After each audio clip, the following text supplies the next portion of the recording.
সাবিত্রী রান্নাঘরে আপনাদের সবাইকে স্বাগত। আজ পটলের একটা রেসিপি নিয়ে এসেছি। তার জন্য পটল তো লাগছেই, আমি পটলগুলো এইভাবে কেটে নিয়েছি। আর লাগছে গ্রেট করা পনির, একটা টমেটো আছে, কাঁচা লঙ্কা আছে, আর এখানে হাফ চামচ আদা আছে, পেঁয়াজ কুচি আছে, কাশ্মীরি লঙ্কার গুঁড়ো আছে 1 চামচ, পরিমাণ মতো নুন আছে, চিনি আছে, কাজু আছে কয়েকটা, আর 2 চামচ টক দিয়ে আমি ফেটিয়ে নিয়েছি। টমেটো, কাঁচা লঙ্কা, কাজু এগুলো আমি পেস্ট করে নেব, তারপরে আমি রান্নাটা শুরু করব।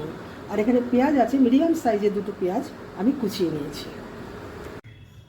প্রথমে আমি পটলগুলো ভেজে নেব।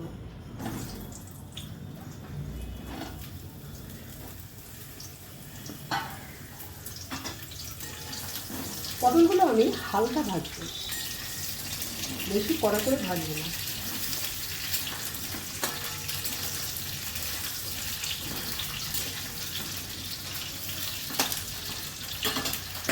একটু ঢাকা দিচ্ছি।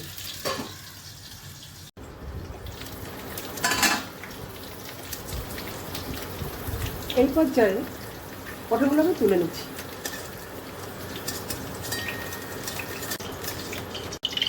গোটা গরম মশলা ফোড়ন করলাম,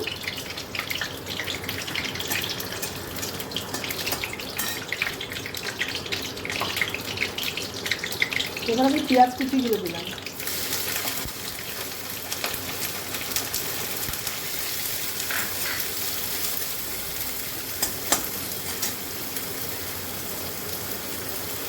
পরিমাণ মতো নুন দিলাম, গ্রেট করা আদাটা দিলাম,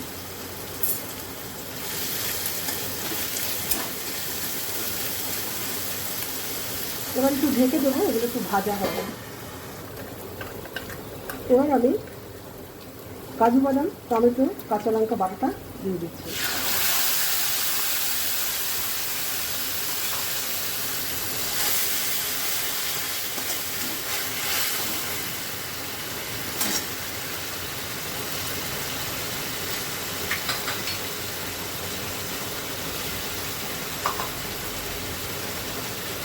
কাশ্মীরি লঙ্কার গুঁড়োটা দিলাম,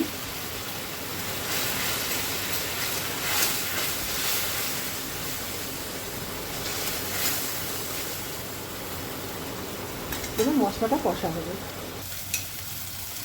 এবার ফেটিয়ে রাখা টক দইটা দিচ্ছি।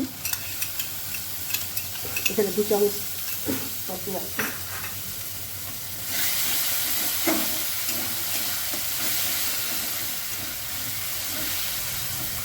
এবার আমি পটলগুলো দেবো।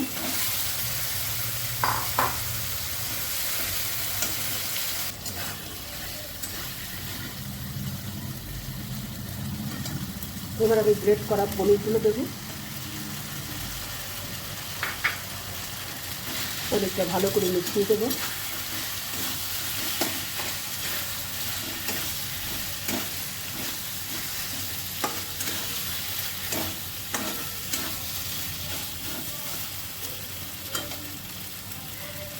দই টমেটো আছে, এর মধ্যে আমি চিনি দিলাম। আপনারা যেমন মিষ্টি খাবেন সেইভাবেই দেবেন।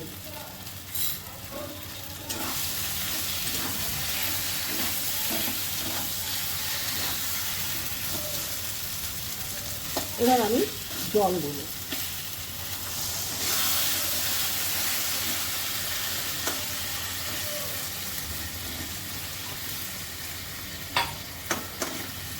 এই রেসিপিটা আপনি রুটি, লুচি, ভাত, পোলাও, ফ্রাইড রাইস সব কিছুর সঙ্গে খেতে পারবেন।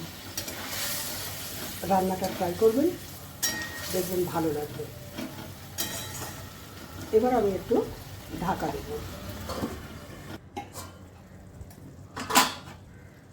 এবার আমি গরম মশলা দিলাম,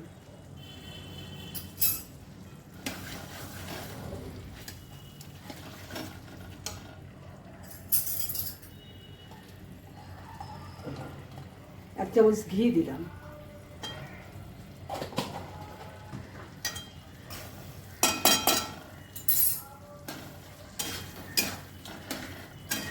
রেসিপিটা আমার শেষের দিকে। যদি ভালো লেগে থাকে অবশ্যই সাবস্ক্রাইব করবেন, লাইক শেয়ার কমেন্ট তো করবেনই, আর আমার ফেসবুক পেজটাকে ফলো করবেন। আপনারা সুস্থ থাকুন, ভালো থাকুন। রেসিপিটা আমি এইখানেই শেষ করছি।